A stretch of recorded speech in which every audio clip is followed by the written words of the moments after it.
அனைவருக்கும் ஆயிலியம் ராமமூர்த்தியின் அன்பான வணக்கம்.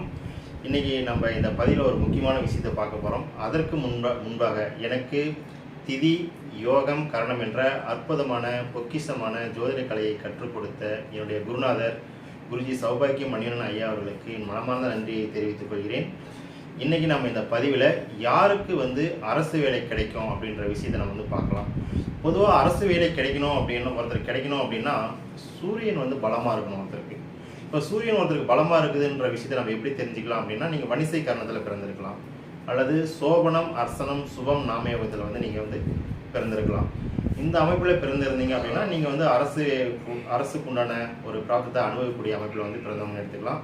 இந்த அமைப்பில் பிறந்திருந்தால் மட்டும் பத்தாது, சூரியன் உங்களுக்கு 10ஆம் பாவ தொடர்பு வாங்கணும். அப்படி எப்படின்ற விஷயத்தை நான் போர்ட்லேயே போட்டு காட்டிடுறேன்.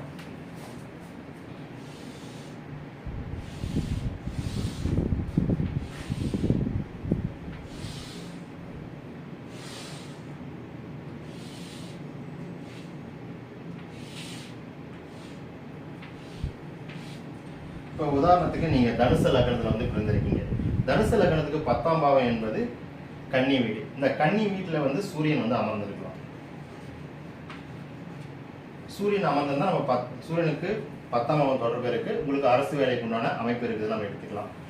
அல்லது சூரியனும் இந்த வீட்டினுடைய அதிபதி புதனும் 12 ராசி கட்டத்தில் எங்க வேணும்னாலும் ஒன்று சேர்ந்திருக்கலாம். இப்போ உதாரணத்துக்கு ரிஷப வீட்டில் இருக்குதுன்னு அப்படின்னு நம்ம எடுத்துக்கலாம்.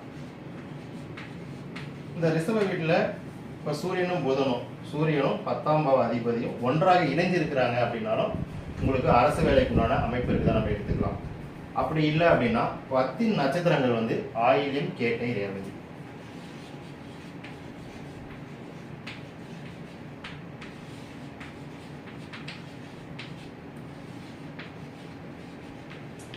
இந்த 3 நட்சத்திரத்துல சூரியன் அமர்ந்திருந்தாலும் உங்களுக்கு அரசு வேலைக்குண்டான பிராப்தம் இருக்குதான் நம்ம எடுத்துக்கலாம்.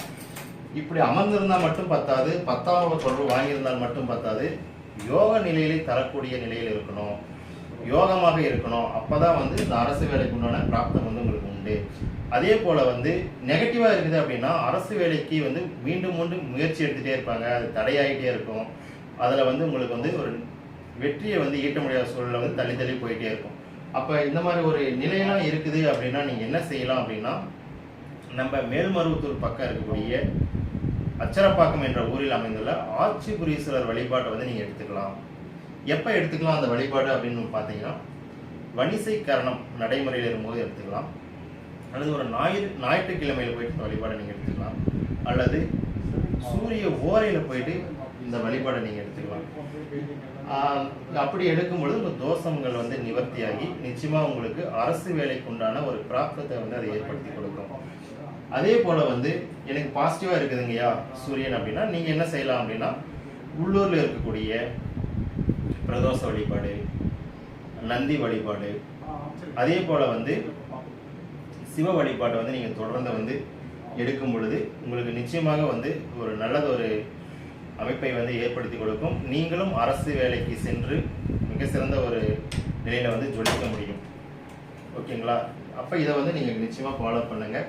இதுதான் ஒரு அரசு வேலைக்கு உண்டான ஒரு அற்புதமான விஷயத்தை நம்ம கரும்பலகிலே போட்டு விளக்கியிருக்கோம். இதை நீங்கள் தொடர்ந்து செய்யுங்க. நிச்சயமாக உங்களால் ஒரு நல்ல ஒரு நிலைக்கு வர முடியும் என்று சொல்லி இந்த பதிவை இத்துடன் நிறைவு செய்து கொள்கிறேன்.